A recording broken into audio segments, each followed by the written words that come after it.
Ray Fisher's a bully. Whoa! Did you know that? I did not know that. I didn't know that. Superheroes aren't supposed to be bullies. No, they're not supposed to. Have you seen with this shit that's going on? You sent me a thing about this. I did. Yes, I have seen it. He is, I guess, so it's a little, I'm not sure how to take it, I guess. So he's saying, right, that Joss Whedon, basically on the set of Justice League when he took over, he created like a hostile and abusive environment, right? Which I don't think anybody disagrees that is real possible. Yeah. No one else has said that. Mm-hmm. Just Ray Fisher. Right. But I don't think anybody is trying to, say that wasn't a thing. Or discredit him in any way or people's what have you. Vision, well, it's not really a vision. I think people have just realized that Joss Whedon is, a human being now. He's not a god. Are you sure? Yeah. He's not a geek god. Right. And that, he's not perfect. This all sounds like, like I'm apologizing for him. I'm not. I'm just saying, look at Henry Cavill. I don't have this ready and I'm not going to go searching for it, but like there was a post that was making the rounds a couple years ago where Henry Cavill had taken his dog scuba diving. Okay. Cute, right? What an I don't know. Is it cute? What an Instagram win. Yeah. And then you see the post and it's him and his dog and his like blank, smile. Yep. And the dog maybe looking scared. I don't know. I'm just adding that. And he describes the day and it would be real easy to like, oh, he didn't want to go in the water, but then he did go in the water, but then it was like, wow, you got to come back. And he came back and it just seems like everything about this should be fine to possibly social media gold. But instead I wish I had the wording, but the whole thing is written like an AI is trying to write a fun Instagram post about a guy swimming with his dog. And he's just a weirdo. He's a robot. Not to mention he's a robot posing as a human. He's got a taste for the younger kind. Yeah, which is not great. And so we know that, and DC fans, I understand, they have to be diehards. They don't have a choice. Mm-hmm. So they've accepted that. Mm-hmm. Even though very easily you could just transfer your weird love of him to your Witcher fandom. Well, and I think people have done that as well. But he's not going anywhere. He's going to be the Nick Fury of the DC movies or whatever. Yeah. So we know that, like, we can understand. Ben Affleck had problems. Gal Gadot, problematic views on Israel. Yeah, right. We got all these things. We accept all that. So I can accept that Joss Whedon might have been a jerk in a high pressure. Again, sounds like I'm apologizing for him. Apparently, I want to apologize for him. In a high pressure thing where he has to reshoot an entire movie, to meet a release date. Right. But Ray Fisher is the only person to have gone after Joss Whedon. And when I say go after, I mean some suspiciously timed tweets about his Joss Whedon's behavior on set by Mr. Ray Fisher days after the announcement of I know what you're saying. Justice League Snyder Cut being released on HBO. Mm-hmm. Then at Comic-Con or virtual Comic-Con recently on a virtual panel, he doubled and tripled down on it. Now, you could talk about your career. You could talk about what's coming up. You could talk about how excited you are for people to see the cyborg stuff that was clearly cut out of the film. I can understand your resentment, but it is like transparent at this point that you resent him because you were cut out of the film and because Zack Snyder made you who you are. Here's his 6-credit list of credits on IMDb. Okay. A short, which is not a film. Mm-hmm. A 1-episode appearance on the Astronaut Wives Club, a canceled series. Okay. Batman vs. Superman. Yep. Just in one scene. Right. Justice League. And then, he had a role on True Detective. Okay, sure. And then Zack Snyder's Justice League 2021. Right. Nothing upcoming. Nothing. Yeah. So you are very loyal to Zack Snyder because he gave you a career. Mm-hmm. You got that regular role on True Detective because of Zack Snyder. Because of Justice League. And I haven't watched True Detective. I don't know if it's a big role or not. So, I think it's pretty clear, like, what that is, right? Well, this is the thing that I think is weird, right? Like, he said in the article, like, that I read, he talked about how he talked to other people who worked on the movie. He has been collecting information for 2 years. Yes. 2.5 years, he says. Yes. so he can. He said, quote, to build something that's strong enough so people can't dismiss it. So why are you talking about it now? And he spent those years approaching people to see if they would be willing to speak if it was with, quote, anonymity and confidentiality. Yeah. And he continues. People go, yeah, I would. We're in the process of making sure that people can tell their stories. Yada, yada, yada, yada. Is he putting together a case, Mr. DA? Is he making a documentary about the horror of Joss Whedon? And then he's like, come at me, bro. Yeah. Sue me for libel. Sue me for slander. Once he realized that he was saying this and nothing was written down. That's the difference between libel and slander. Right. Why so aggressive, bro? Well, that's what I don't understand. And if you really are building a case, then why say anything until the case is ready to go? If Zack Snyder hadn't cut this huge deal, which we just keep, it's like Henry Cavill, we just keep letting him back in. I know, right? This could have been it. Yep. This is it. Yep. Terrible tragedy. Your movie that, it's mostly yours, bombs anyway. Mm-hmm. People are going to say it's because Joss Whedon took over. That's not true. Nope. These are all your ideas. Yep. And that could have been it. And he could just make 300 sequels forever. Mm-hmm. And that is a good place for him in Hollywood. Yes. We let him back in. Of course, It's not Hollywood. It's not Hollywood. No. It's television. Yeah. If he's comfortable with that, I'm comfortable with that. But we let him back in, and it's just going to rile all the conspiratorial DC fans up again. And I think that Ray Fisher is like, he's like another Zack Snyder. If he didn't exist, and Zack Snyder, instead of cutting this HBO deal, came back and was like, let me tell you, I've been collecting information for 2.5 years on what Joss Whedon did to my movie. You'd be like, oh, that makes sense. But it's not him. No. It's Ray Fisher. It's a guy who owes him everything doing it. Yeah. And it's Ray weird. Fisher could have just said, no, it's okay. I'm going to play, Falcon's brother in a Marvel movie or something like that. Right. But instead, whatever kind of personality he is, he's a person who went, yeah, let's do it. I'm going to try to assassinate this fallen geek god. Well, let's face it, hasn't done anything in a while. Like, he's not, I'm sure he's like punching up scripts and making money still. But I'm sure he is He too. lost Batgirl. He lost his reputation. He lost everything. Like, there's not going to be a Firefly reboot now. Right. No, I don't think so. So, yeah, I just don't understand. And it just makes you look bad, It's not a good look. And he even says, like, I don't care if this hurts my career. What blah, career? Blah, blah. What are you even talking about? I know, right? But it's like, like you said, like, you're on this fan panel at a virtual con, right? Shouldn't you be talking about the material? Well, I'm sure. Look, I didn't watch the panel. I'm sure they talked about other things too. About that. Yeah. But why are you? I mean, I think somebody asked him about whatever Joss he Whedon, said. It wasn't interesting enough to eclipse all the quotes about how he's going to get Joss Whedon. I think it's. I don't know. I think it's a little much, and I think it's. I don't know. Maybe it would be stronger if he hasn't even really said what happened. It's not like this is how he treated me. This is things that he said to me. He hasn't said anything specific. Yeah. So I don't understand. Yeah, give us a tease. Well, something. I don't know. Or maybe come out and say this if you. I don't know. Maybe this would seem stronger if. And not like a personal vendetta if somebody else who was in the movie. Personal vendetta. That's what I was looking for. Yeah.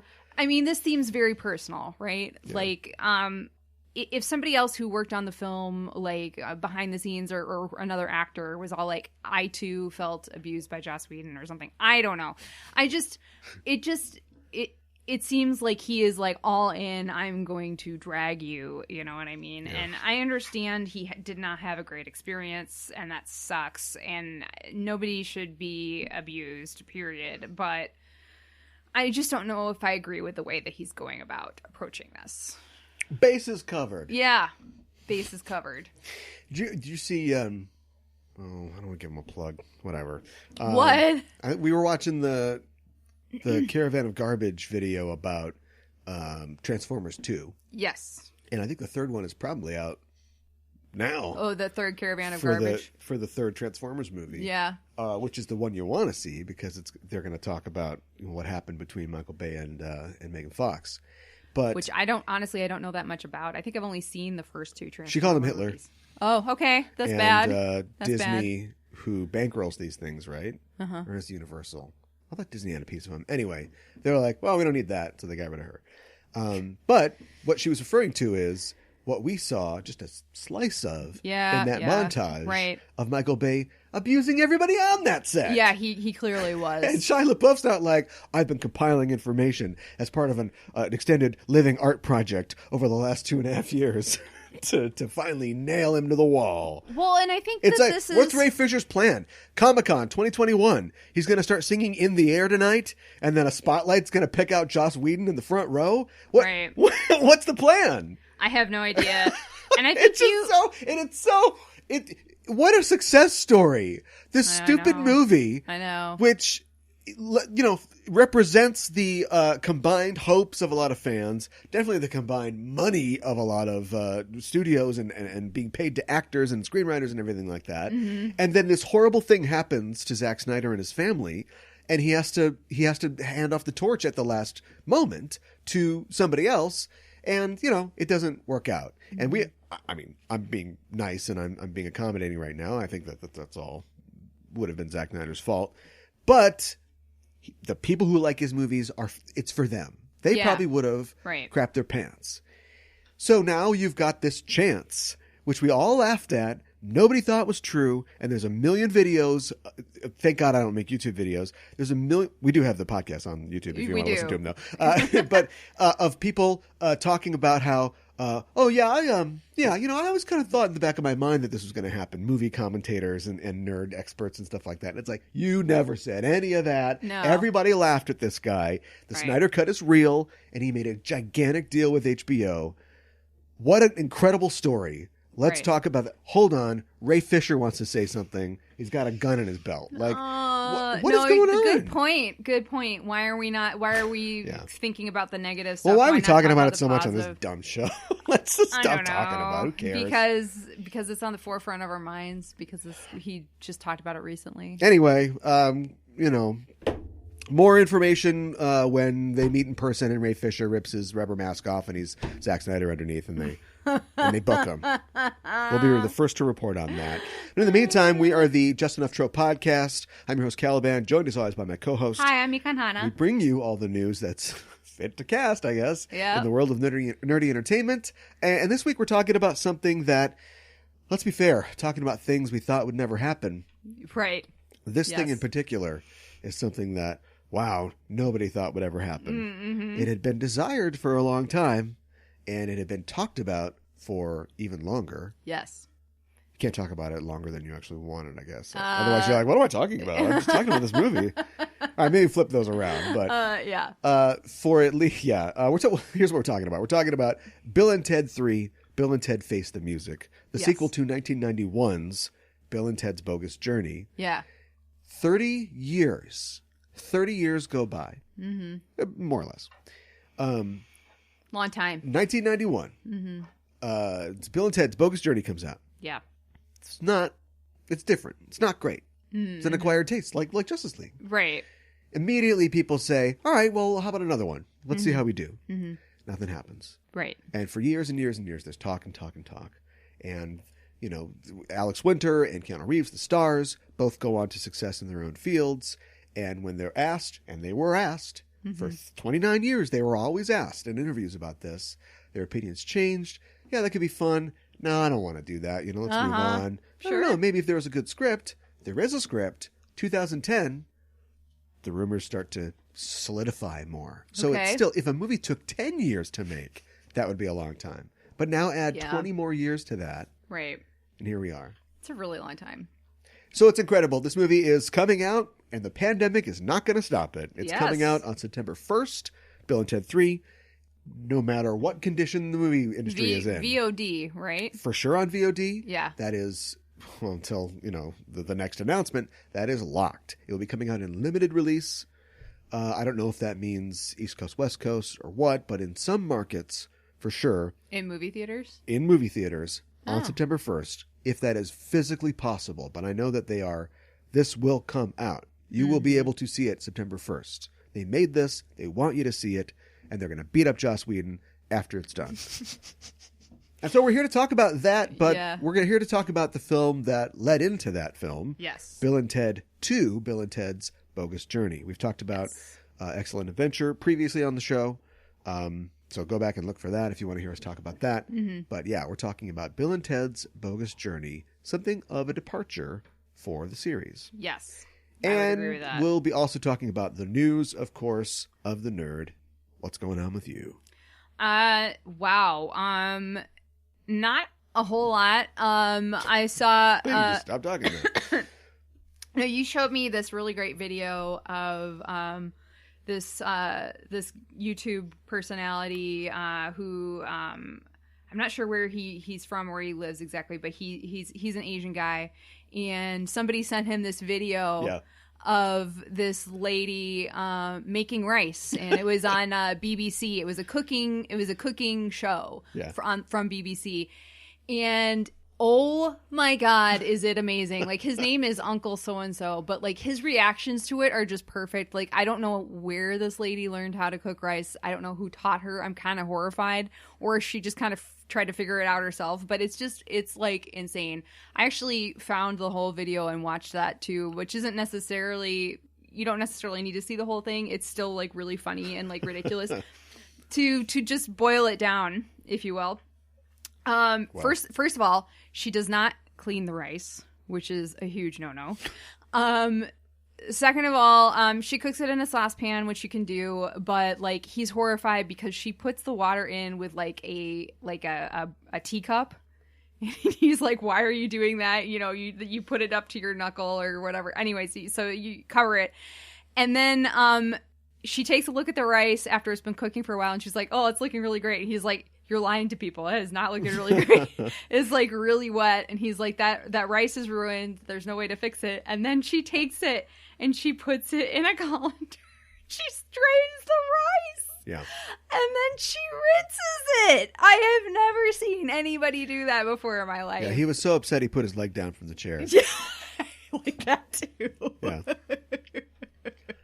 Yeah, that's been making the rounds. So who knows if that'll be enshrined in the pantheon of memes for this year, which is really all we've got. It is. Really. But yeah, that was that was pretty great. Sometimes honestly. you get done really hard. boiling rice in some water until it's ready, and then you gotta run some water over it. You know, you gotta make sure you gotta rinse it. You gotta drain it first and then rinse it.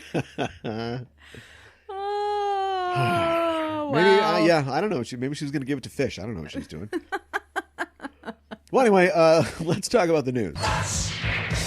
Speaking of the film industry, things not great. No, not surprising. Yeah, they're not great. Once again, the theater side of the industry has been shaken by more closures and more restrictions that are being put in because of the rise in cases of COVID.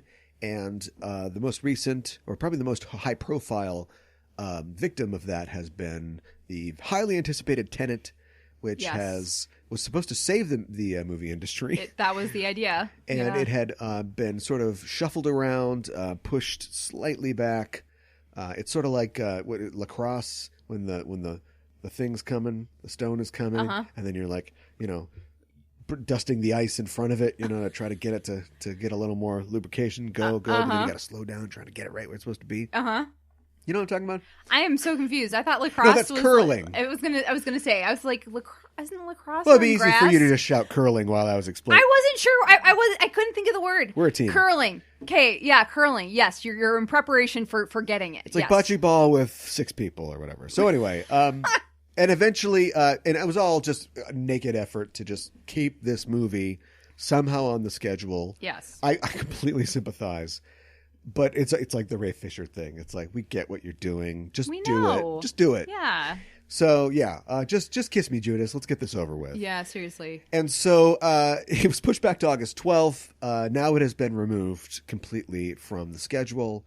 They say indefinitely is a scary word, but it's a really scary word. If tomorrow honestly somebody fires a gun and says, it's over, now let's get back to those movies, it would be in theaters instantly. And you could do that now because there is no distribution, right? It's all digital. So that's true. So right. You don't have to wait for it to be shipped to you anymore. And the game of chicken that Tenet has been playing with Warner Brothers with Disney over Mulan and some other releases. Yes. We've all been just eyeing the other person to see like who's gonna dive into the cold water first. Yep. Now Mulan has been pulled from the schedule indefinitely as well. Yes. I mean, look, if you can't physically show a movie, you can't do it. Right. You could release it on Disney Plus. Yes. What a great movie for everybody to watch in 2020. The story of a heroic Chinese woman who saves her country. Right. Why aren't we? I should be watching this right now on Disney Plus. Well, right? and here's the thing too, right? Like a month or so ago, I don't know how long ago now, Disney decided for Disney Plus they're not doing free trials anymore. Yeah. So you automatically, even if somebody just wants to watch Mulan or just have Disney Plus for a month, you would automatically get $14. Which is, you would charge $20 probably if you showed it for a VOD anyway. That's what we're going to pay for Bill and Ted when Bill and Ted comes out. Right. So, I mean, you're going to make money. You know what I mean? Yeah. And it's your streaming service, so it's going to go directly to you. Yeah, but I think people remember what people do, Ray Fisher. People also remember what corporations do. And if Disney just took this as a PR stunt and just did it, it'd be great, right? It would. And they won't release it in China because Chinese theaters are opening. In fact, Chinese theaters had a great box office weekend with Dolittle and Bloodshot. Whoa. Well, they're 6 months behind, aren't they? Yeah. And so those, some... Interesting. I think most... or at least some of Chinese theaters are open, and So is COVID case? Are they lower over there, or are things just open anyways? They've got it more under control. Yeah. Okay. Well, that's a good sign, numbers. Right? Yeah. Maybe. Well, let's not. Come on. How can we compare? How many times ourselves? do we want to say something's a good sign? Yeah, I know. We are where we are right now. I know. But anyway, and America so you think, oh, great, well. let's have them check it out. Often you release things internationally way earlier than you might domestically, but they're not going to do it. It doesn't make any sense, and you should really just use this as a PR move. In my opinion, that isn't stopping AMC theaters from opening. They will be reopening in August, despite Tenet being pulled from the schedule. They're going to go for it. There's no specific information, I believe, as of press time here. But they will be opening some of their 450 movies theaters. So are they going to show like older films? Like what are they going to show? These are great questions. Yeah. Okay. No but they information. Have announced at their this intention time. to open. Okay. Other things have been affected by this. The Star Wars films. The Star Wars film that was supposed to come out was it next year? Maybe. Anyway, they're being pushed back. Maybe it's 2022. The pushback to 2023, 2025, and 2027. Okay. And we don't know if this includes the Taika Waititi film. We don't know if this is Rian Johnson's trilogy no specifics. that is reportedly being worked on. Avatar has been pushed back. Yeah. Now, yes. I didn't really care. I don't want to sit here and crap on Avatar and cover it in the litter box because everybody else does that too. But, I didn't really care. But now I really don't care. It was pushed back from, December of last year when it was supposed to come out to December 2022, necessitating the pushback of all the rest of the films, including Avatar 5, which will now be coming out in 2028. The sequel, I can't even... Bill and Ted, take note. The sequel, the first sequel to the first movie is coming out 13 years after the release of the first film. Yeah. This is somebody we need an intervention for rich and powerful people. The only problem is they won't listen to anybody. Yeah. But what if they're more rich and powerful? So let's get a superior Warren Buffett, Jeff Bezos, let's the My Pillow guy. Oh my God. Let's get all these guys in a room and just go, James, sit down. We're worried about you. Yeah, right. Right? Yeah. I mean, this is insanity. Yeah, it is. To release a film and with 3 films behind it, 13 years after, yes, at that time, the biggest movie of all time. Mm-hmm. But, memories are short in Hollywood. Yeah. Right. I can't imagine that this is going to do that well. All the people who wanted to be cat people on Pandora have grown up and have children now and have real problems. And so... Yeah, I know. I don't know. I think maybe if it had come out even 5 years after instead of 13. 5 years, fine. that it would have been fine. I know it takes a while to make these films, but does anybody care anymore? I'm just asking. I don't know. Are there any huge Avatar diehard fans out there? He's the master of sequels. True. But to his own movies, I don't know if that counts or not. So maybe like Avatars will be great. We'll see. Yeah. A Quiet Place and Top Gun Maverick have also been delayed until next year. Okay. So has Spider-Man Far From Home sequel. Still don't know the name. On My Way Home. Home Away From Home. Home Intruder. Home Sweet Home. Yeah. Yeah, I could think of some more probably. So yeah, everybody has done. I mean, we're past the halfway point, even though some of us were calling this before the start of July. But everybody has just said, "Year of Jubilee." Nothing. This year never happened. Right. What? And you and I were talking off the mic about like what are Oscars going to do for this year? Are there going to be any Oscars? Maybe just don't do any. I don't know, or it's like all going to go to the old guard or something like that. You know what I mean? It's fine with me. Talking about other movies, a Grease prequel is gaining speed at Paramount because why? It's Paramount. But why? Okay, you haven't seen Grease yet, and I know it's on your list. Yeah, but I know that like videos. So what is Sandy is going to be in junior high in Australia or something like that? Well, let me ruin something for you. Grease 2, completely different characters. No, it's not ruined. It's Rex Manning and yes. What's her name? What's her name? Her womb is polluted. Yeah. I can't. Michelle Pfeiffer. Yeah, Catwoman. Michelle Pfeiffer. Wow. Why I know that. Think of that. Yeah. Okay. So they're gonna score. Right. The bowling alley. So is this going to be Sandy and crew, or is this going to be completely different characters? Well, also? you've raised an interesting question. Although, I think sequels we're used to the idea that maybe we're going to return to a world, but feature a new character because that character old guy moved on or something. Well, the actors moved on. But a prequel is pretty much locked into younger versions of... okay. Right? I guess. But there's no younger to go. They're high school students. Well, and also see the whole plot. She's the new girl, right? Right. So are we going to be... How is that going to work? What? Grease 0, Summer Lovin'.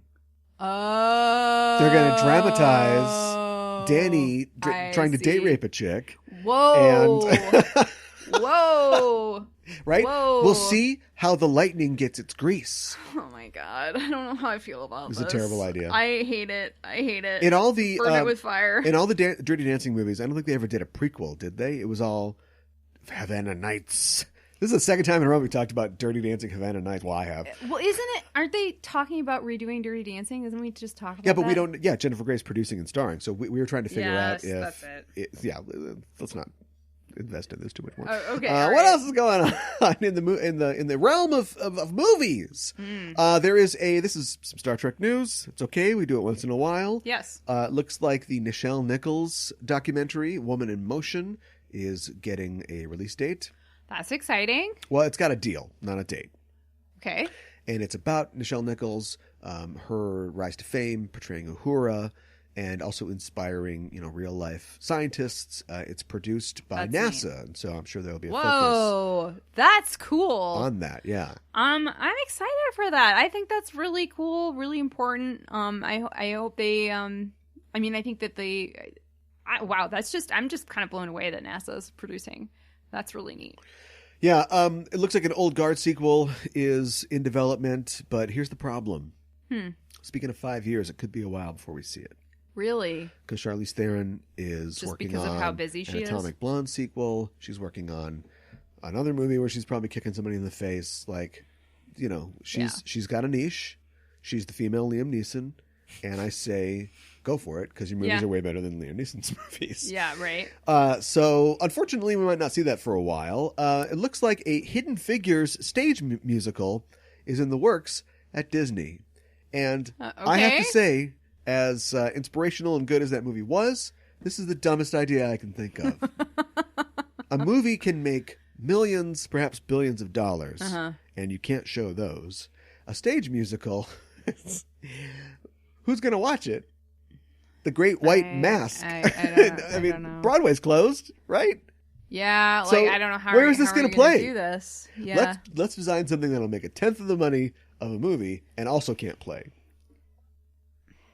I mean, are they gonna stage it, perform it, and then film it, and but with not an audience? Like Hamilton was filmed, but this won't have an audience though. So I don't know. That out fast. Yeah, didn't it? Yeah. People talked about that for a couple days. Hamilton? When it came out on Disney Plus. Oh my God, and I don't hear nobody talking feed about it was blowing anymore. up about it. Yeah. I don't know. I don't know. Let's see. I would like to watch it someday. In fact, I don't know. Maybe this is the life. I guess I should know, but I never really cared about Broadway musicals all that much. Maybe this is the end life. This is the final. This is the death celebration of a musical when you finally put out a video version, a filmed version that of everybody it. can own. Mm-hmm. And I'm sure people will still try to see it if it's in their town or if they're in New York. Yeah. But maybe that's like the end of the buzz, and when the buzz is over, that's it. And if that's true, then Hamilton's buzz is now over, and also it's not. It didn't make any money. It didn't come out in theaters, so it didn't really make money. And the biggest thing I've heard from it is Lin-Manuel Miranda, not that good. Oh, I could have told you that. Not that good. I'm sorry. Sorry, Lin-Manuel Miranda. I mean, he created the whole thing. It wouldn't exist without him. Yeah. But you watch the thing, and you're clearly talented. He's just surrounded by amazing performers and singers. Yes. And then this guy walks on. I'm Hamilton. And people are like, okay, well, I guess I know who paid for this. I see. I'd seen clips of it before. I haven't seen the whole thing, and I never saw it live. Yeah. But from what I'd seen, I was kind of like, this guy? Really? Well, you know, I mean, obviously he is a creative talent, and that he was able to create this, right? And it would so he's got that, but he's not at least singer. He's not a great performer. And other things I've seen him in, I think he's okay. I don't think he's super great. Sorry, Lin-Manuel Miranda. I know people well, keep watching his love Dark Materials. You and will stand by you. There's and a little prize for you if you keep watching His Dark Materials in season 2, which will be coming out. And when it does, Phoebe Waller-Bridge will play Andrew Scott's demon. Quick explanation: demons are little familiars, little animals that everybody in the world of that show has. And Phoebe Waller-Bridge, Andrew Scott. Yeah. Andrew's Phoebe Bridge Scott Waller. Let's just combine our names. Appeared together in, of course, Fleabag season 2. Yes. And instead of giving us Fleabag season 3, she's going to play his rabbit or something. Right. Well, the daemon is it's like their soul, right? It's their personification. Well, it's not a personification. It's like their soul in animal form. It's their animalification. Yeah, right. Who can talk to them? Bestification? Yeah, right. I went to Disney one year. That was my bestification. People are geeking out about this, hard, and I just don't really care. And I feel really bad that I don't really care. Here's why. I really like the books. I read the trilogy. I know he has another prequel trilogy, and the first 2 books are out. I haven't read those yet. Mm-hmm. But I really liked the original trilogy a lot. And so I read the first book in preparation for the show, started watching the show, and I think it was 3 or 4 episodes in. For some reason, somebody made the decision, we're going to put stuff from the second book in right now. And I was like, what? And it's I haven't read this all yet. So I just quickly started reading the second book. But do you think don't care about it that much? I don't think it's that well done. Well, I mean, they're just thinking about the long game. I mean, Philip Pullman was writing them, and he probably knew what he wanted to have in the second. It was conceived as a trilogy, I'm sure. Yeah. But you don't want to overload people with plot lines that will never really pay off until later books. Tolkien.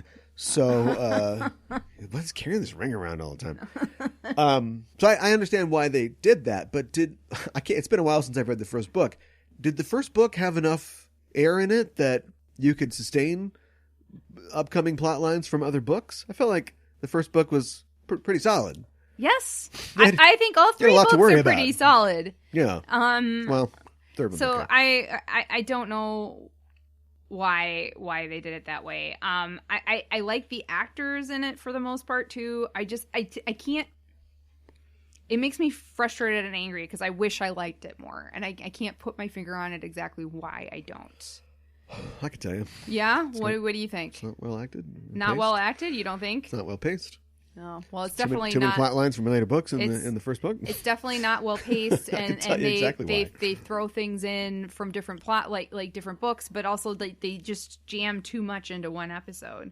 You don't think so? I just don't.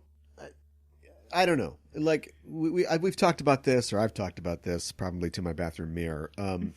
That the way that you write TV now is different. And I don't think everybody's on board. And they should be, because you've got, 25-year-old, the 30-year-old. You got young people writing these streaming shows. Right. And the episodes don't have an arc. They're just designed to be a chapter in this long visual book or visual novel.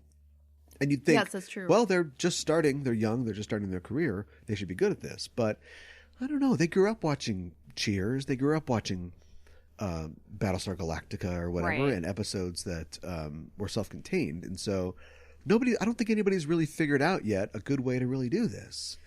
Something I forgot to ask you at the beginning of the show was, how's Warrior Nun? Because I walk by the TV when you're watching Warrior Nun and I go, well, it's just two people talking in a room, same characters, can't tell what point at their arc or story they're in. Yeah. And it just seems like the same thing over and over again.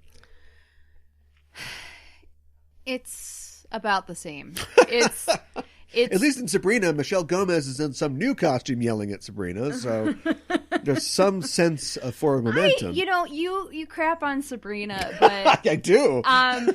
Honestly, I'm gonna stand for Sabrina a little bit. They know what their show is. They know they're schmaltzy. They know they're ridiculous, and they're all about witches and and hell and everything. But they just embrace everything, and they just go for it. You know what I mean? Sure. They don't hold anything back. Everybody is on board. Everybody's on the same page. You know what you're getting. You know what to expect. You know what you're getting. It's well done. It's well acted. The costumes are great. I think it's great. I can understand why you might not enjoy it. It might not be for you, but I think it's well done. Warrior Nun, on the other hand, I'm not exactly sure what they're doing. The pacing is still really weird. Yeah. I'm like, why are they going over here? Why are they talking to this person? Why are they doing this right now? And I feel like that's a bad sign when you're watching a show, when you're like thinking about like, why is this happening right now? And I do that every episode. It's not just like a little bit, you know what I mean? And plus, if it was a film, like I saw the first couple episodes, if it was a film, you've got a setup. And you would immediately pursue that setup. Yeah. So I thought it had a real solid setup and like introduction of the premise. We were these nuns and we're fighting against somebody, and this random girl, gets this thing that sort of brings her back to life and gives her angel powers. Right. And you would immediately take that character, which would be our audience point of view character. Yes. And you'd throw her into this conflict between the nuns, ninja nuns, the warrior nuns, and whoever their opposites are, But instead, she runs away and spends the next 4 episodes just bouncing off of totally random characters, and immediately the momentum of the story stops. I agree with you, and I think that honestly is one of the biggest faults of the show, and that continues. Oh, great. She continues to bounce back and forth, and and if she had just struggled with it and and then I don't know, but also just been there and we've actually seen her training. You know how the first act of The Matrix is like a great setup, and it also, when you think about it, is sort of a waste in terms of screenplay efficiency, because you meet the lady with the white rabbit tattoo, and you meet the guys like, it's like mescaline, there's no other way to fly or whatever, and you meet the guy's boss, he's yelling at him. All those characters never show up again. It's not like they come back and they're agents or something. We throw the first act away, but it sets up the rest of the film. And imagine if you did a Matrix show and you took that first act and you blew it up into 6 episodes where he's just sleeping late and trying to hack stuff, and he keeps seeing this lady, in leather pants. And right. That's what modern filmic TV is now. No, I think that's a good way of putting it. It's a little frustrating. I feel like we've gotten to know the characters a little bit better. There has been more action in it, which is good, but not as much as I would have liked. I just watched the 7th episode, and they just introduced a whole bunch of new characters, and I'm like, what are you doing? What is this? Well, there's another show who's had a trailer at Comic-Con, virtual Comic-Con this year, that I'm sure will follow the same storytelling path. Oh, Hellstrom is still going to come out. Yep. On Hulu. Yeah. Adapted from a very obscure comic book from 1970s Marvel. And really, I didn't know it was that obscure. I guess I hadn't really heard of it before. Well, so. I think they brought it back in the 90s, but okay. That was in Marvel horror, like the Marvel devil horns had some success back then. But so that's... People aren't liking that. But people are liking, or at least Netflix is liking, The Dragon Prince. They just gave The Dragon Prince a 4-season renewal. Whoa, that's a lot. So they're a couple seasons in. It's about time to check out if we're going to go on with this thing. And they didn't give him 1. They didn't give him 2. Gave him a 4-season renewal. That's a lot. So they are committed. Can I ask you a semantic question? If it's quick. Okay. So Dragon Prince is it's a American animation, right? Yeah. But it's kind of done in the style in the anime. Avatar style, yeah. Yeah. Avatar: The Last Airbender. Right. If it's not Japanese made, is it anime? Animanga or animarame. There is a term for it. Is there? Okay, I didn't know that. There used to be an anime magazine called Animerica. Yeah. It probably still exists somewhere. I don't know if they do. I feel like anime was so huge here in the 90s, right? And then it kind of died down. So okay. Interesting. All right. Well, maybe I'm just not up on the know on what the kids are watching these days. No way to make yourself seem older than to say what you just said. I know. So speaking of being old, yeah, G4 is coming back apparently. Why? For anybody who doesn't know, and I wouldn't blame you if you didn't, G4 was a cable network. I think it was NBC Universal that owned it, or maybe just Universal at that time. And it ran from 2002 to 2014. Mm-hmm. And if you were a kid with frosted tips, you were watching the people on Attack of the Show or the people on Game Grumps. What's the name of the actress who was a presenter on that, and then now she's an actress? What's her name? Is she? What's she been in recently? I don't know about recently. Olivia Munn. Yeah, Olivia Munn. Arrived in Hollywood and said, "Are you ready for me?" And we said, "No." And she said, "Oh, well, can you let me know when you will be?" Yeah, right. And we went, "All right."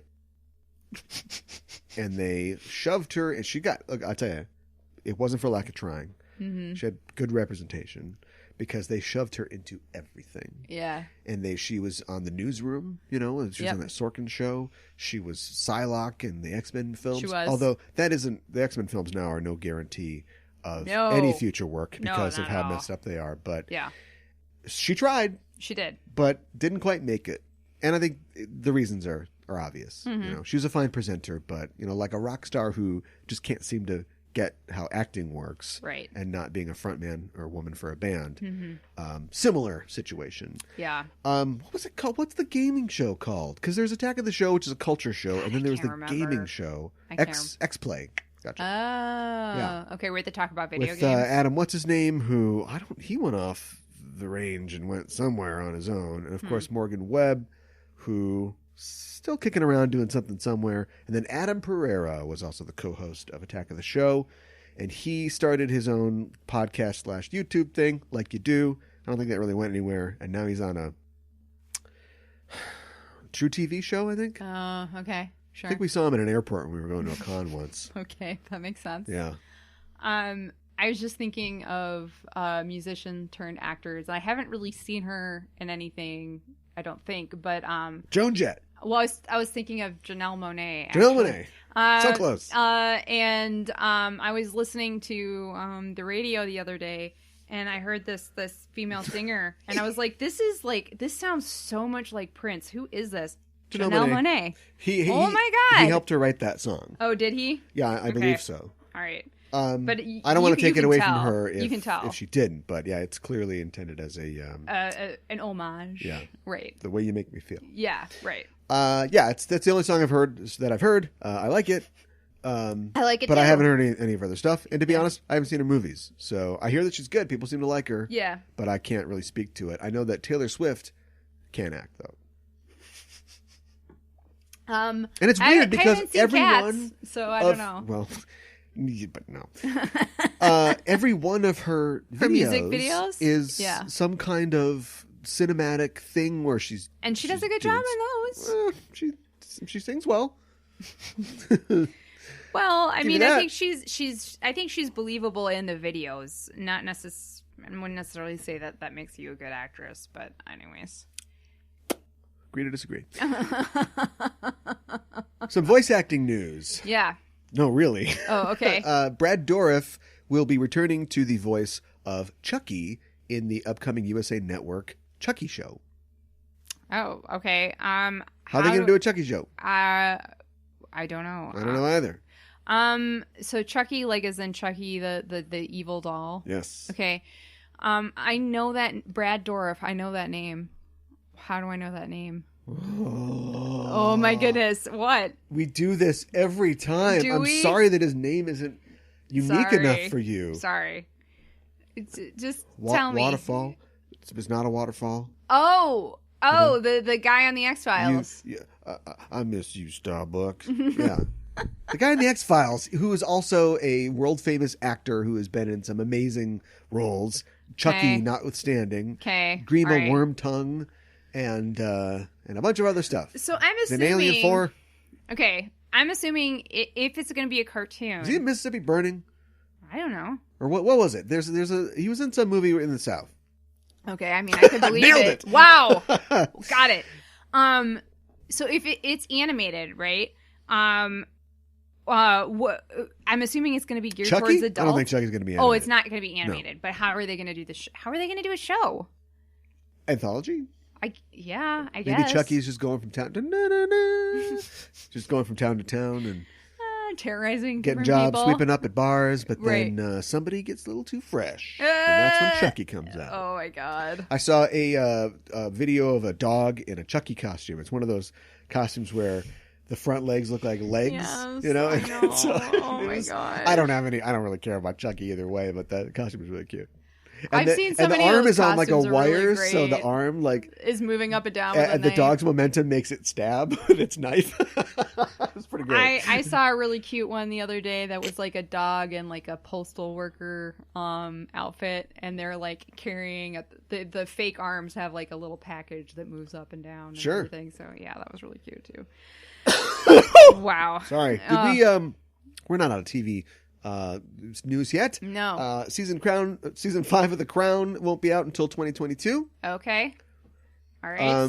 So season 6 is going to be even farther out then, I guess. Right. All right. Well, I mean, they can't Hulu film, so. Is just, what if we we've tried to make all the right decisions, hasn't worked out.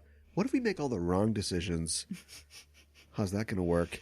And their most recent wrong decision is trying to turn the alternate history book Rodham into a series.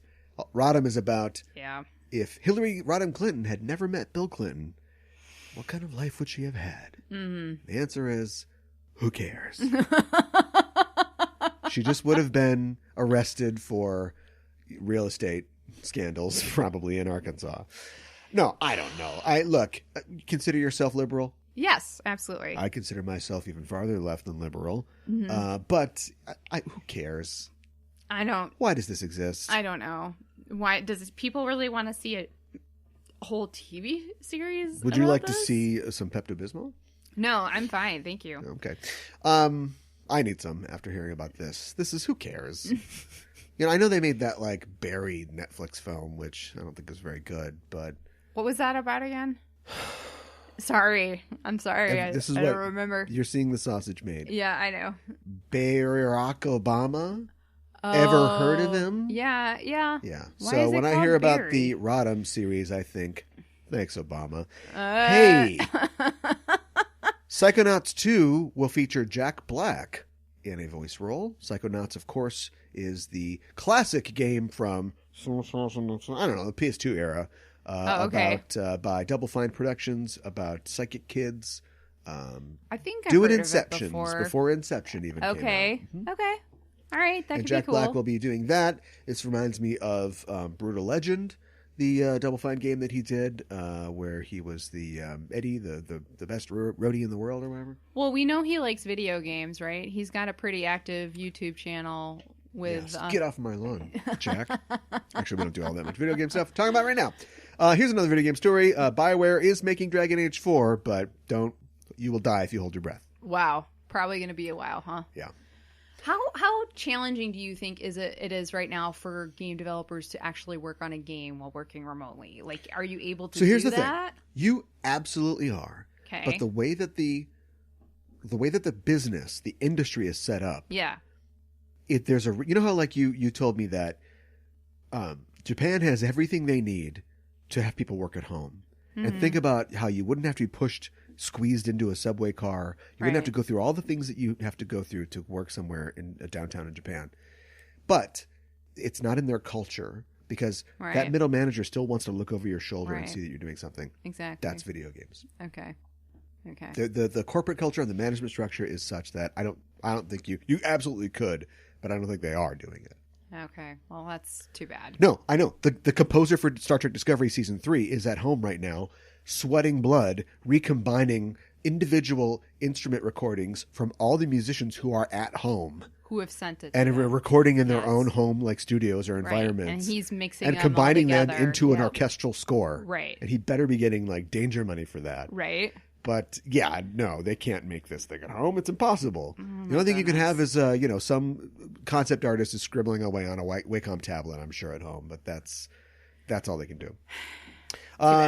Amazon is producing a show based on Brian K. Vaughan and Cliff Chang's Paper Girls. So a comic I never read will become a show that I'll never watch. I have heard really, really good things. Oh, no, wait.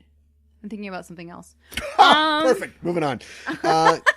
And we saved it for last this time, but it is, of course, our sad duty to report on deaths in Hollywood. Oh, I know. Which are happening. We'll save the best for last. So, sorry, Regis. Regis Philbin passed away at the age of 88. No, I didn't hear about that. Yeah. Okay. Of course, known for hosting Who Wants to Be a Millionaire in the U.S. Yeah. And long time Regis and Kathy live. Lee. Yeah. Huge personality. Just seemed like a really, really genuinely nice guy. I don't know his whole story. I got to start in like local news, right? I think, and he was a news guy for a long time, and then moved into hosting and that sort of thing. And probably hosted a Miss America pageant or two in his time. But as a presenter myself, a hero. A classic presenter, classic personality, and also did a lot of was on Letterman a lot. Was always up for doing goofy stuff on Letterman. And wasn't Who Wants to Be a Millionaire? Was that an American game show, or did we take it from somewhere else? We took it from Britain. Yep. We made it our own. Kind of put Regis there. I saw just a really quick story. There was a Japanese version of that as well. Oh, you've seen the movie Slumdog Millionaire, yeah, right? That show went all around the world, right? But the guy that got to host it, to be the Regis Philbin, was like a Japanese Regis Philbin. Okay. Like they found somebody who had like similar like mannerisms, and we. Oh, really? That's what I thought. Anyways, okay. I was like, wow, this guy really reminds me of Regis Philbin. They said he's Japanese. So, anyways. Crazy. Also, recently passing away is John Saxon, a name that you might not know, but you would know his work. He was probably most famously a B-movie star. He was in a lot of bad movies or low-budget movies. Yeah. Probably best known to a lot of 40-year-old white male fans as one of the guys in the movie Mitchell, which was Joel Hodgson's last episode of MS2-3K. Oh, I didn't know that. but had done so much more, had acted for over 60 years, was one of the main stars of Enter the Dragon. Yes.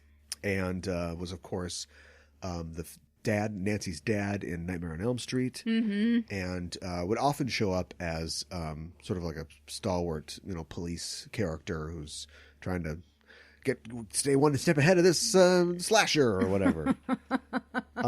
Played a lot of bad guys, played a lot of good guys, played a lot of cops, but was in over 200 films and TV shows. That's crazy. So, yeah, he will definitely be missed. Yeah. And last and certainly not least, Olivia de Havilland passed away at the age of 104. Whoa. She was 104, so I'm not going to... This one's not on us. No. We did talk about her a week or two ago. Oh, no. Yeah, but, of course, one of the stars of Gone with the Wind. Oh, no, we did. Yeah.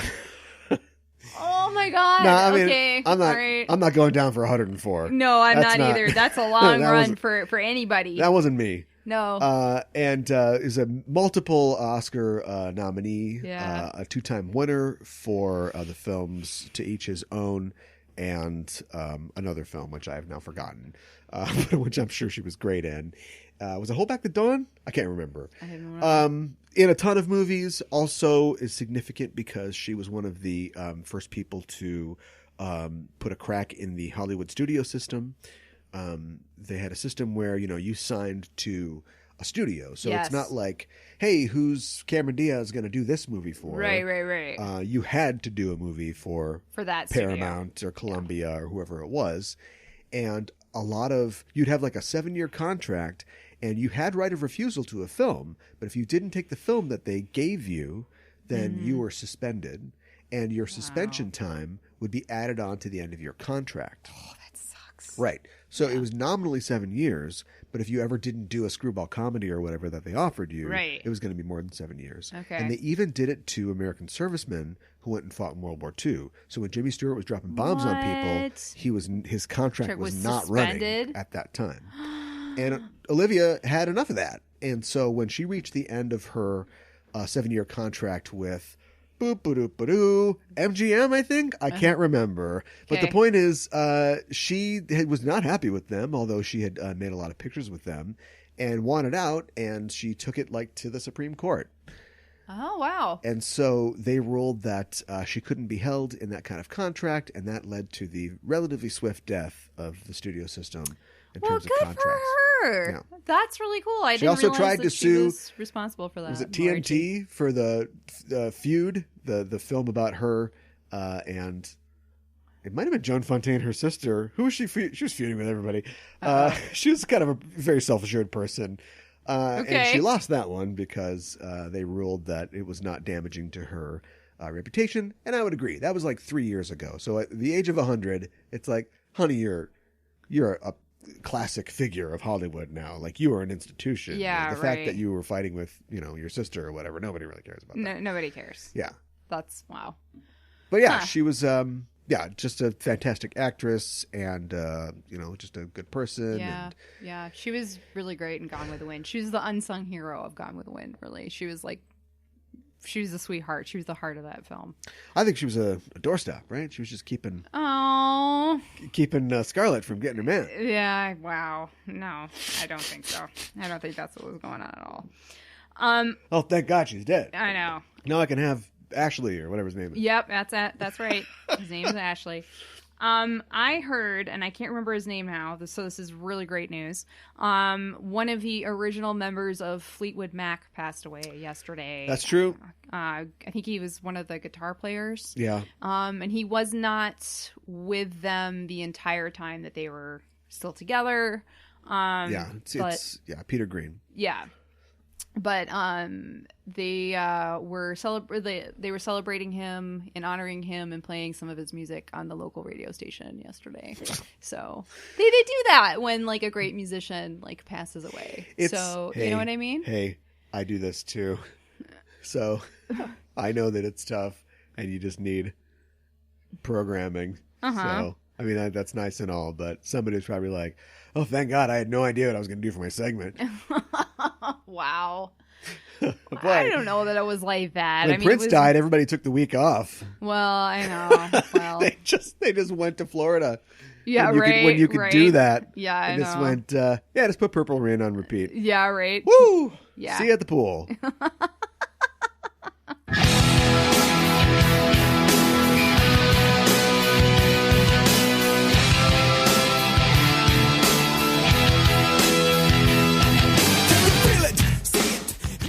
Be excellent to each other. Yes. And party on, dudes. Yeah. A phrase that is never uttered in Bill and Ted's Bogus Journey. What happened? In the movie? Like what happens in the movie? I know you're eager to do that part, but what happened, period, with this film? Wow, that's a big question. It's different, huh? It's very different. It's very different than the original film, despite being written by Chris Matheson and Ed Solomon, the guys that wrote the first film. Fun, insane fact: Chris Matheson is the son of Richard Matheson, author of I'll help you out because I know you don't know who that is. Author of I Am Legend, Last Man on Earth. What? All those Twilight Zone episodes, an episode of Star Trek, the Shrinking Man, What Dreams May Come. Just, one of the most amazing genre writers of all time. Oh my God. It's not just a common name, period. Right. But yeah, literally the kid of Richard Matheson. Wow. That's crazy. Huh. Yeah, I don't know what happened. Like this movie, even from the very beginning, like I know you have to set the tone and you're setting the stage, and it's a different thing, right? Like the only connecting part that we have in the beginning is Rufus, right? Well, that's the only thing really, and that I don't know. They just decided like the first one. Classic, right? We're going back in time. We're going to fail our history exam. Let's meet with some great historical figures and get them to help us. Right? Amazing concept. Great. Well, it's borrowing from lots of different things. Like Doctor Who specifically. Yeah, right. Yeah. Exactly. But so great. So you think this time, they're going to do something similar. They'll go back in time or go in the future or something and meet either past important figures or future important figures. Yeah. But it's not like that at all. No. It takes... Maybe we're just kind of doing it now. Let's do it for a little more and see how far we get. Okay. It takes it takes the world of the original movie, which we are introduced to, not just time travel, but the idea that these... losers are going to save the entire world. They're the saviors of the world. It takes that as given and just runs with it and doesn't try at all to emulate really the first film. No. It just takes you remember that weird movie where those two stoners save the world? Yeah. And then there's a weird future. Everybody's wearing lame and cool sunglasses. Yeah. Well, that's all. You get all that, right? Yeah. All right, let's just do a movie. And so the movie opens with them in that future, actually at the Bill and Jenkins Ted water reclamation plan or whatever, which has been in a million Star Trek episodes as something Starfleet Academy or the planet where the naked people are or whatever. Yeah. And then it just goes like, you know where we are, you get it because we established this so well in the first movie. No, we didn't. No, we didn't at all. And then we're introduced to the idea that there's it isn't all perfect. There's some people who really hate how great this future is. Right. Which will repeat in Demolition Man. Did you see the similarities to Demolition Man in the 5 minutes we spend in the future and then we go back to the present? I guess I didn't think about that, but now that you bring it to my attention, yes. Well, I think that we've... Demolition Man was after this. I think we've run out of steam, as I predicted we would. So what happens in this film? Basically, there is this guy who runs this group of people in the future. I can't remember... I don't think they have what a name, do they? I don't know. He doesn't like Bill and Ted. So he creates... and the world that they've created. He hates it. Everything about it. So he creates... robots that look like Bill and Ted, and he programs them to go back into the past and kill the actual Bill and Ted and take over their lives and like make sure they aren't the saviors. And they do this. I guess they need the time machine, and Rufus has the only time machine. I guess that's not necessarily established. I mean, is there only one? I don't know. They do this world. Like I said, we're supposed to understand it, and we don't. But they go specifically to, because this is partially, he doesn't like Rufus either. So I think this is also a plot against Rufus. But Rufus teaches temporal. Well, he uses a time machine to teach music theory or whatever. And so they know there'll be a time machine there while that class is going. So maybe that's why they go there specifically. Yeah, and it's at the Bill and Ted University or something like that. Anyways. And then, like, everybody in the future, all the kids, well, I guess Rufus kind of is too, but all the kids are wearing really bright, like, huge clothes, huge shoes. It's weird. The entire film is a 4-color comic book fantasy. Yeah, that's true. Like, Bill and Ted wear the same clothes the entire film, and they are all solid colors, solid primary colors. Mm-hmm. And I think the reason behind that is that a guy named Peter Hewitt directed this. It was his first film. I believe he was British, although I'm not sure. But apparently he was a big comic book fan. And so that's the look of this is very different from the sort of 80s look of the first one. Like, it's like this very simplistic 4-color thing, but I guess that's why. Fun fact, Peter Hewitt appeared, he had a cameo in the film as the guy who was smoking in the hardware store. Okay. With that death's like, I'll see you soon. I think I probably would have hated this guy because he's a leather jacket and like a pompadour, which could be wardrobe, but I don't think so. I think that's like 1991. He's got a pompadour. He's like, I'm a big comic book fan, man. Like the pompadour, this hairstyle? This guy's like a wannabe Zack Snyder of 1991. Great. But anyway, it turned out an okay film. Right. That's weird. Right. So the robots do take the time machine, go into the future. Rufus follows them.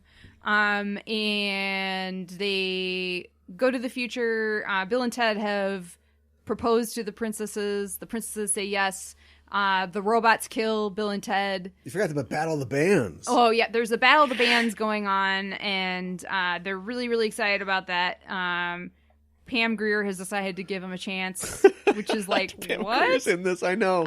This is way before Jackie Brown. Okay. But I was like, Jesus. Anyways. Somebody was wanting Pam Grier in this movie. Yeah, I think so. Yeah.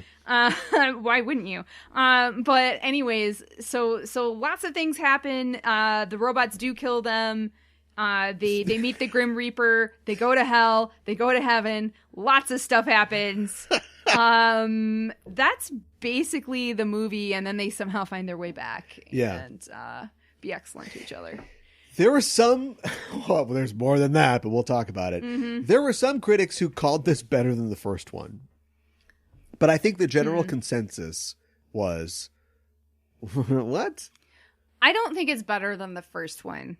I enjoyed it still, but I don't think it's better than the first one is. No. Yeah, and I think fans in general were sort of like, all right, well, maybe we didn't need another one of those. It's always bad when you have something that exists, almost perfect on its own, and it's just this just enjoyable, artifact or delicacy, and then there's another one. It's like, there's more. Oh, this isn't as good, and that kind of makes me not want the first one. I know personally because I saw this in the theater, and I remember where I was when I saw it because I was in Portland, Oregon. Okay, sure. For a singing competition with a singing group related to my church. So I saw it with a bunch of Christian dudes because we were all going to go out and see a movie. And they all hated it to a man or boy because it had heaven and hell in it. Oh, okay. And so immediately they were all turned off. About that. And Christians can only think in binary terms. So clearly this movie is bad. Not because the jokes aren't as snappy. Not because I think the evil Bill and Ted have more screen time than the good Bill and Ted. Yeah, that's debatable, yeah. Clearly, like, Alex Winter and Keanu Reeves wanted to stretch their acting muscles and portray themselves twice. Yeah. And also they didn't like it because they used the Kiss version of God Gave Rock and Roll to You instead of the Petra one at the end. And it's debatable which one's better, but neither of those bands wrote that song. It's from a British band called Argent, but that's okay. It's a great song, though. What about Don't Fear the Reaper? Who wrote that song? Blue Oyster Cult. What was Blue Oyster Cult? Does that song appear in the film? Here's something else about the film. I thought it did. There's not a lot of rock in this film. There isn't. Now, the first film had a ton of rock, but it was all by, like small label bands. Yes. They couldn't afford anybody really big. Right. There's a lot of like referencing rock in this, but there isn't like a ton of actual rock. Now, Primus appears at the end for the Battle of the Bands. Yes. The guy from Faith No More is in the beginning. He's got one of the best. He's got one of the best lines because he does. He's like, what a shithead. I know. But otherwise, he's that's it. And then there's like, I think there's a Warrant song in it at some point. Okay. And they reference Don't Fear the Reaper. Oh yeah, and then the guitar solo that they do when they come back and they've had their 16 months of intensive guitar training. Yeah. That apparently their song is they wrote God Gave Rock and Roll to You, I guess. Uh-huh. But the solo that gets into that song, or that the Kiss version, Steve Vai wrote that. So who's that? He's God. Every day, this is what I have to go through. He's a classic. He's on the Mount Rushmore of like guitarists. Like, wow. Okay. A classic guitarist. Okay. He doesn't do classic music, but he's a classic rock Hendrix guitarist. And Stevie Ray Vaughan and Eric Clapton and all those guys. Okay. So there's a pedigree in here for sure. Yes. But and there's a soundtrack album for the film. That has all these great. It has Megadeth. Has all these great songs. But they don't really show up much. They're not featured in the film. It's weird because that was such a big part of the first one, and these guys want to be in a rock band. It's all about rock music, right? And rock music saves the world. So why isn't it featured? Well, more? Yeah. Actually, I'm thinking about the first film. Like rock music saves the world, but really a good knowledge of history saves the world. Well, that's true. That is true. Understanding society and civilization. Yeah. Yeah. I wanted to go back to the color thing really Their quick. song probably sucks, right? Probably. I guess we'll find out in the third one. I think we will. It's going to be like a Rush, Rush, 9/4 time signature. Mm-hmm. And it's going to have long spoken word sections. Yeah, probably. It's going to be a real Stonehenge situation. Yeah, I'm not really excited I know about how that. they danced. What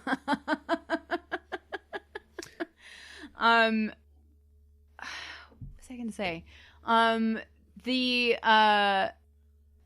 So when they die, they do this thing where their spirits come out of their bodies, right? And while they are spirits, I think before they go to hell, they are seen in kind of like black and white gray. So you can still what they chose for their clothes, they're still distinct. They're still the same clothes. Yeah, now they're in monochrome. But they're in monochrome. Yeah. So Keanu Reeves, for example, he's got this red vest with a yellow smiley face. Can't see the colors. Smiley face is still there. Right. So I thought that was kind of neat. Yeah, it's a good design. And then when they go back to Earth, they still look like that, and they're doing the whole pancake makeup and stuff like that. Yeah. I think that Bill and Ted's Excellent Adventure was the first film that this duo wrote. Oh, okay. And so they wrote this little thing that's probably just I don't know, let's just put, the things that we like, rock and roll and time travel and history into a movie, and it took off. And then maybe they were a little drunk on power and were like, all right, now what? We're going to take on heaven and hell. Forget time travel. We're going to heaven and hell. We're going to put all these things into it, and we're going to have them meet death, because I was watching The Seventh Seal the other day, and we're going to do that. And it's almost what can we get away with? And this is a little more what can we get away with than is it entertaining? Are there good jokes in there? Right. And the thing is, the jokes, most of the jokes are just revisited jokes from the first film. Mm. So I'm really scared about who Missy's going to be married to in Bill and Ted 3. I don't even want to know. But I know she's in it, though. If you've just got two films and you want a sense of duality, then okay, she divorces Bill or Ted's dad, and then she's married, or Bill's dad, and she's married to Ted's dad. Yeah, right, exactly. Bill's dad got screwed because he's in it, but he's not really doing anything. No. And then Ted's dad gets the sequence where they're like, well, we've got to have a sequence in the police station again, and so they possess Ted's dad and another guy. And a sergeant. And that other guy is a very famous character actor. Okay. The guy that plays Ted's dad has been in stuff too. Yeah. But one of these guys really tried to act, emulate the actor that he's connected to. Yes. And the other one was like, what are we doing? All right. I know. So it doesn't sell the scene as Which well. is a little disappointing. It is. Yeah. It is. Keanu is Ted, right? Yeah. So Ted's dad did a pretty good job of being Ted, I thought. Also the idea that, okay, so they've got the circuits of history, they've got time travel. Clearly this is something they utilize, but it's the whole, like, a bunch of, like, music theory 101 kids are going to go to the Jurassic period or something like that. We're taking people, we're time traveling all the time. Yeah, it's a little much, isn't it? And you just drop that, and then we don't ever go back to it because we've got other stuff to do. So either don't do that, or like make that the movie. Like, I want to explore their society. Right. Instead, they just had this mad on for doing the heaven and hell thing, and I don't mean to sound like my Christian friends back then, but I don't feel like there's a big enough payoff to the heaven and hell thing. Another question. Yeah. Rufus says that they're going to go visit Ben Franklin at some day this week in class. Then we go to heaven. Oh, I didn't remember see that. Ben Franklin. You're now, right. Is he talking about heaven, Ben Franklin? Is he talking about time traveling to meet Ben Franklin in the 1700s or in some point of in his life? And can you get, because people transfer from hell to heaven to earth in this, can you get heaven Ben Franklin and have him meet earthly Ben Franklin? How does the continuum of the afterlife and time travel work? Here's something else. Let's just skip to the end. The biggest rule of the first film is, for whatever reason, here's how their time travel works. And maybe it's because you have to, call a number to time travel. There are circuits of time. Is that the clock in San Dimas is always running. So these boys have 18 hours or whatever to get their report done. But they don't forget to wind your watch, Ted. But they have to do it within 18 hours because to return to their own continuum, they have to return. When you live and you're time traveling, that is time that you spend. You are spending that same time. Right. Otherwise, you'll have a situation where, how's it going, Bill and Ted? You will. Yeah. There'll be two of you. Right. In this movie, at the very end, they're all ready to play. They've defeated the mean guy. Yeah. They've destroyed the robots, but they still don't know how to play guitars. And don't get me wrong, this is a great joke. Yeah. They get in the time machine, it disappears and immediately reappears. Yep. And there's ZZ Top. And they've had 16 months of intensive guitar training. But that would just be 16 months after everybody left the Battle of the Bands competition because they wondered where those Bill and Ted went. They would be back and ready to play. Yeah, valid point. They couldn't return. The time travel doesn't work like that. No, you can't return to like just a second after you left. No. Which is like one of the advantages of time travel, but they introduced in the first movie that was not how that worked in their world. Yeah. Yeah, that's inconsistent. Good point. I didn't even think that didn't even occur and to I'm me hoping while I was watching these two guys are clearly nerds. One of them is the son of one of the greatest nerds of all time. I'm hoping that that gets addressed. Remember and address that. In because the third film? And we see in the trailer for Bill and Ted 3, which we can talk about at length, I guess, right now, because why not just blend it all together like they're going to do. They have not done this yet, and they don't live in a society that has full access to heaven and hell and the future that will come out of the society, supposedly. They are old men. Well, I should be careful. Relatively old men. Yeah. Who are just regular dudes. Yeah. Dude. Still married to the princesses. So maybe in the whole daughters. montage where they're on Time Magazine and all that, none of that happens, I guess. So I wonder how they're going to work that out, but they're going to have to. Let's talk about the trailer. Okay, let's because I think anything else? Actually, let's close off Bogus. So it's supposed to be called Bill and Ted Go to Hell. Yeah. But I think it's, Bogus, I like Bogus Journey is better. That's fine. I really enjoyed Death. I thought he was great. Yeah, William Sadler. President in Iron Man 3. Naked Terrorist in Die Hard 2. Another guy who's just been everywhere and done anything. And I'm excited because we'll talk about it in a minute, but he is going to reprise his role in the third one. So he has a YouTube channel. Does he really? Oh, boy. Oh. Oh boy, quarantine's made us all a little nuts. Huh? But he's great in this. I love that. Like he's like, okay, I'll take you back, but you have to win this game against me. And he thinks they're going to play chess or something like that. But somehow, like Bill and Ted, they get to pick the game. And like they just, I don't know where they're getting these games from, but whatever. You sunk my battleship. He's like, best 2 out of 3, and then he just keeps losing, and it gets more ridiculous. I really enjoyed that. I enjoyed that he somehow, like, at what point is he like, I'm just along for the ride now? But he follows these guys. Yeah, and he's got some great moments, but he does. They could have sent him on an errand to do something, because he really does just stand behind Bill and Ted in a lot of these scenes. Yeah, and he's like super capable. He's freaking death, man. He's the Grim Reaper, but I like that he joins the band. Yeah, when they go visit God and they go through the whole thing, God's like, here's your thing, and they're like, catch you later, God. And they all leave, and then Death kind of comes back. And he's like, I'm sorry that I let these guys in here. I know, they right? Melvined me. I know. Yeah. That was great. Kept bringing that back. So he was great. Bill and Ted, of course, were excellent. I liked, I wanted to talk about this just briefly because this reminded me actually of the film we talked about last week in some ways, The Prestige. So let me, I'll get to it. So we have the original Bill and Ted, the good Bill and Ted, right? Yeah. And then we have the evil robots Bill and Ted. And they show up, and this whole plan, why does the evil guy need robots that look like Bill and Ted to kill Bill and Ted? Maybe to destroy their reputations. Yeah, that's an important part of it. It's not, we don't get into the plan because this is a movie for stoners. Right. But like, I like the fact that when they show up, they're like, well, we have to listen to them because this is how we got into this in the first place. I like that they too. They think they're from the future. Yes. I mean, they are, but that they're them. They think they're future versions of themselves. And then, like, they don't realize until they're jerks to them that, like... They don't realize until they're thrown off the Vasquez rocks. Yeah. Where Captain Kirk fought the Gorn. Yeah. That maybe this is not what it seems to be. Right. And I love that the robots, like, to prove that they're robots, they have to show you the robot parts. It's just so... It's weird, man. You know what it reminds me of? Huh. So Alex, and we're going to talk about this on co-videos soon, but Alex Winter was starred in and directed a film called Freaked.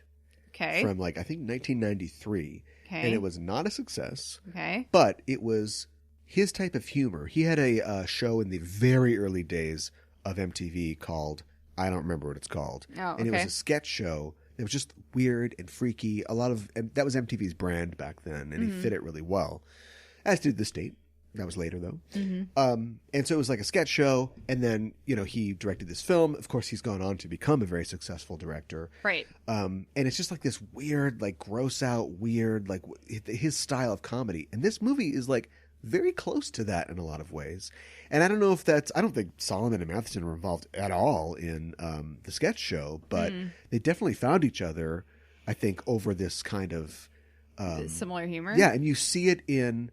the trailer for Bill and Ted 3 as well. It looks like they're going to hopefully like synthesize the two styles of comedy, of the first two films and give you the weird stuff, give you the hell stuff, give you the muscle suit stuff. Yeah, right. But also give you the time travel and the hey dude type stuff too. So right. I don't know, we'll see. Sorry, go ahead.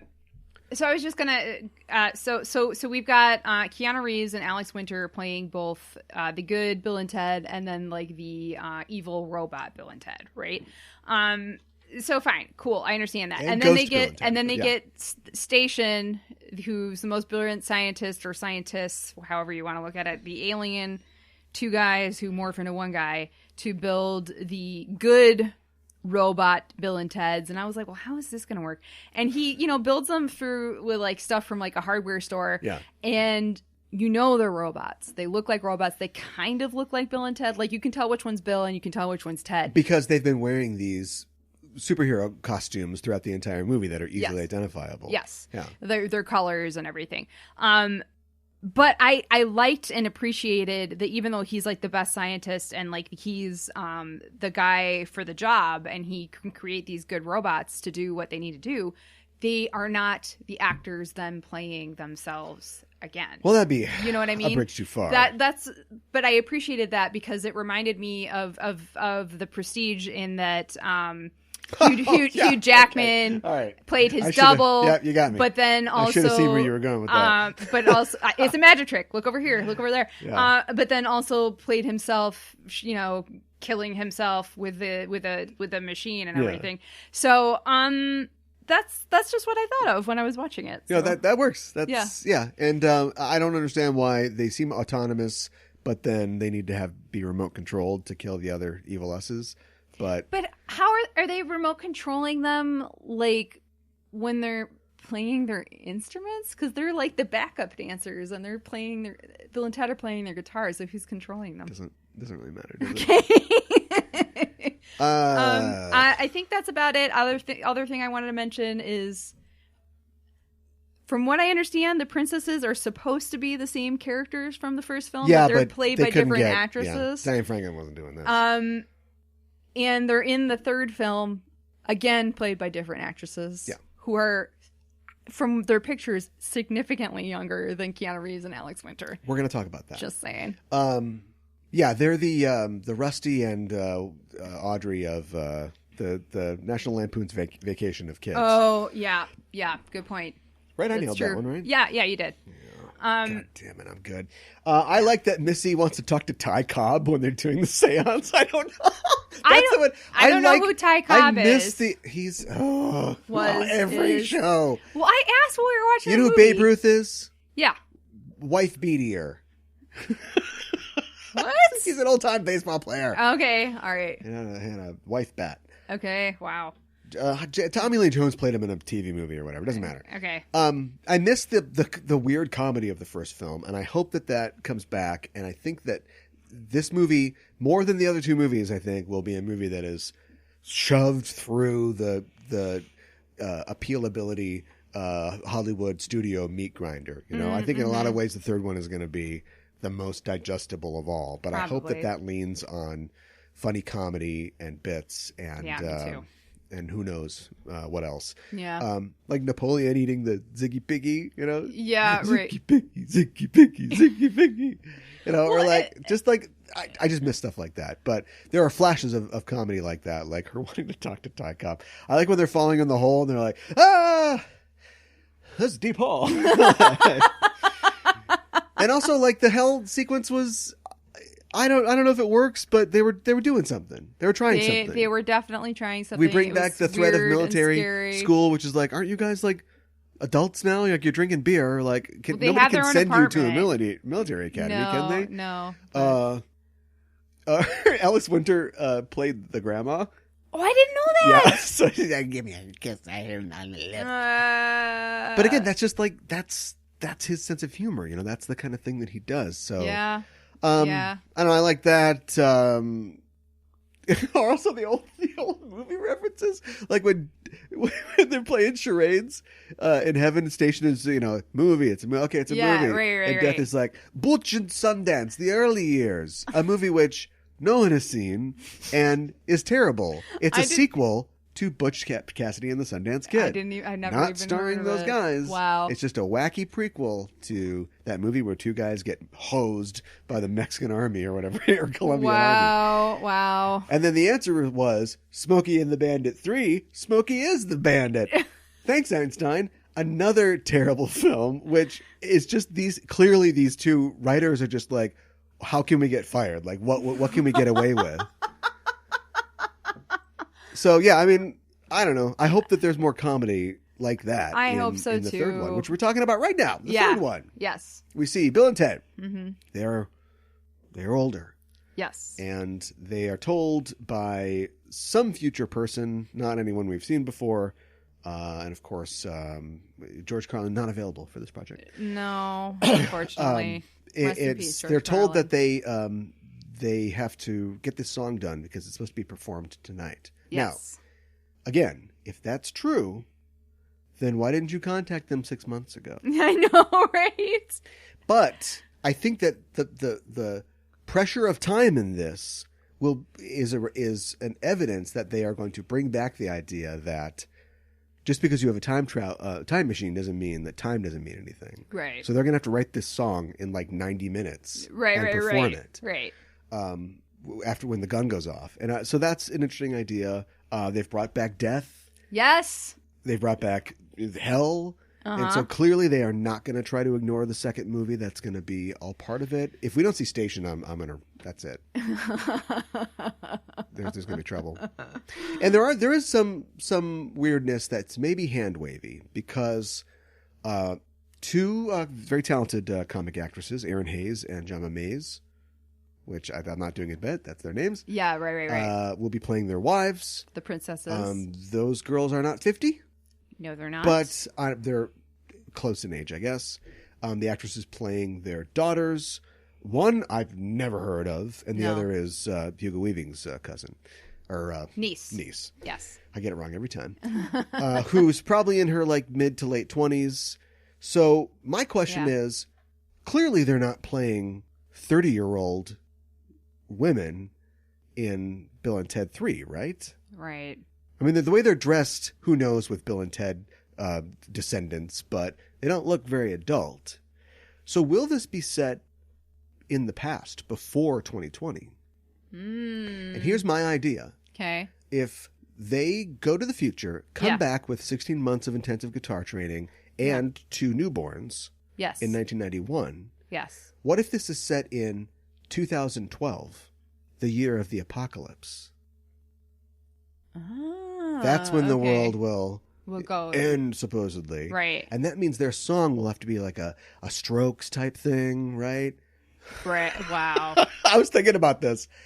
There never could have been a Bill and Ted 3 because grunge would have killed Bill and Ted. No, you're right. Metal was not cool in 1991 Part 2. Yes. Like, it was over. It was. And so there would be nowhere for them to go. If they were going to write a song, it would have to be Smells Like Teen Spirit or something like that. Right, yeah. To heal anything, to heal the world. Right. So I'm just thinking, I don't know, maybe it's not set in 2020 in order to make their daughters less pathetic than they're already going to be. But who knows? Yeah, yeah. Well, it's interesting because, like, I was just thinking about this. So in the second one, they introduced their babies and they're juniors of Bill and Ted, but apparently they decided to make them girls, so they have their names, but like it's like Thea and like maybe Billy the girl version. Right. Yeah. Exactly. So I think that's kind of interesting. I can appreciate that they chose to have them have girls instead of boys. I think that's they're making Bill and Ted woke now. Did you heard about this? They're probably not even going to do a joke where they call people the F word that is a slang term for homosexuals. Yeah, that was great. Maybe they could set that up in this, and then somebody's like, not cool. No. And it's not funny. There's no joke. There's nothing. It's just like the movie stops, and it's like, that's not cool. I would be okay with that. Next scene. Is there a less critical movie that I'm more excited to see? Is there a movie that we do not need in any way, shape, or form, and yet I'm really looking forward to it? I can't think of anything. I think this is it. I think this is it too. And I don't know. I'm really glad that we watched this because I had never seen the second film before. Yeah. Which clearly you need to see to understand the third one, especially since in the trailer we see that they're all in hell, and the daughters have said, "Well, we're dead and we're in hell," and then like Ted's like, "But how are you?" And they're like, "Oh, we're good." Yeah, I think the circuits of time. I think we're going to have to once again amend our time travel sort of theories, and the circuits of time will get crossed or something, because it isn't just society that's at stake at this point. It's like the entire universe or something, and so there will be alternate timelines. They'll dial into the future, and Bill and Ted are notorious criminals that are in prison or whatever. Right. And maybe we'll explore a little more of that sort of thing. And of course, because this movie does not care about rules at all, maybe they'll team up with criminal Bill and Ted and bring them back from the alternate timeline to help them heal their own or something like that. I could totally see them doing that. Yeah, I'm really excited for this movie. I think it's going to be fun. I'm excited that Death is in it again. I don't know. I just everybody, like, from the trailer, it just looks like everybody's having a good time. So, But would you recommend the Bogus Journey that Bill and Ted went on? Actually, you know what? I would. I didn't enjoy it as much as the first film, but I think it's still a good film. I think it's still enjoyable. And if you want to see the third one, I think it's important to see the second one. Well, you're going to have to, yeah. I mean, you watch so just from my perspective, watching the trailer for the third one and having not seen the second one, when the daughters are like talking about how they're in hell and they died but they're good, I'm like, what? I'm so confused. I'm so lost. Yeah, well, it seems like a spoiler, but you watch the second one and then you realize this is just a location. This is just part of the story. To go to, yeah. And you know, they could get out of it and it could be just fine. Yeah, I wish that I don't know. It's weird to be introduced to Evil Bill and Ted before we even see our heroes. True. It's weird. It's a weird movie that sidelines its heroes completely. Yes. And I wish that I guess I don't know what you do. Beavis and Butthead was popular then, so I don't know how you make the Evil Bill and Ted stuff better, but I wish that it had been a little more better and entertaining. A lot of the comedy in the film is kind of a little drenched in sweat. A little bit. Yeah. And if they had a little better material instead of trying to sell so hard the stuff that they had, it would have been better. And as you pointed out, it's a movie that literally ends in space. So maybe they went a little too far. It does. But if you take the lessons of the past and take the original film that they built on and deliver something new for a new generation, yes, who knows? Yeah. Sky's the limit. Mars is the limit. I don't know. Hopefully. But hopefully they will be excellent to each other and party on, dudes and dudettes. There you go. There you go.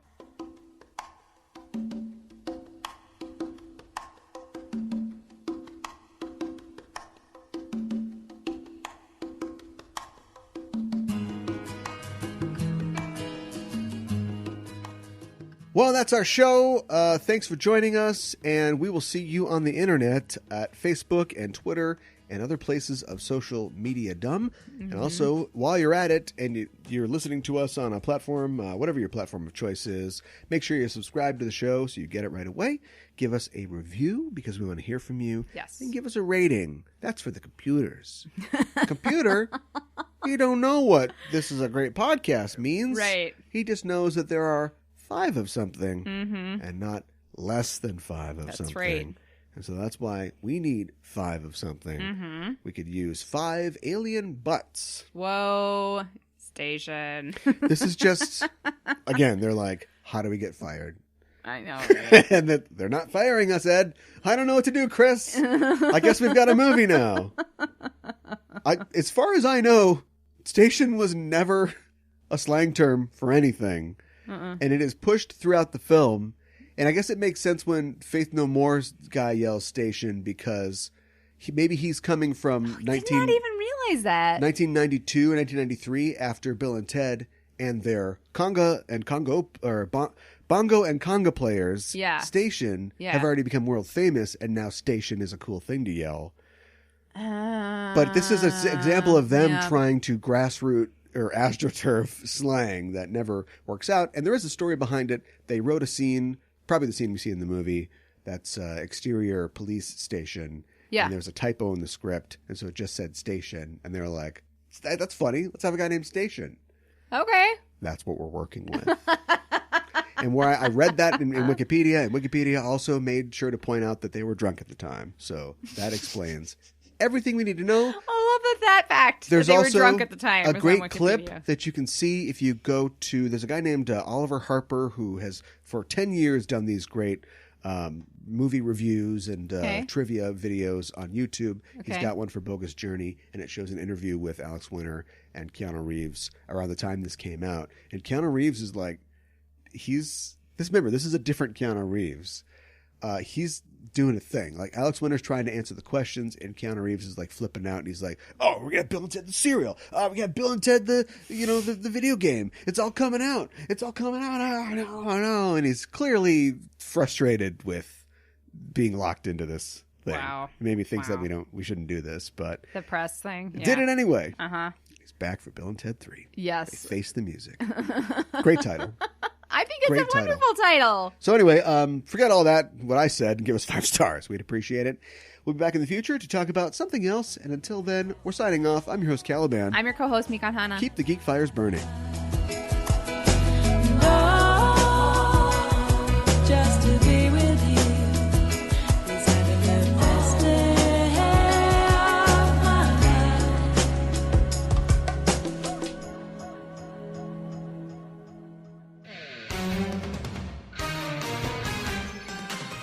Hi, I'm Mikan Hana. And I'm Caliban. And we're the hosts of the Sailor Noob podcast. I'm the expert. And I'm the noob. You're talking into the wrong end of the microphone. Aye, aye. Okay, every week we watch a new episode of Sailor Moon and learn about monsters, fashion, food, culture, and of course, the sailor warrior of love and justice, Sailor Moon. All right, now, what is her rank? Is she an admiral or a rear admiral? Okay, shh. The ad's almost over. We're a couple of magical people, and every week we Moon Prism Power make up a new episode. Better midships. Steady as she goes. Please stop that.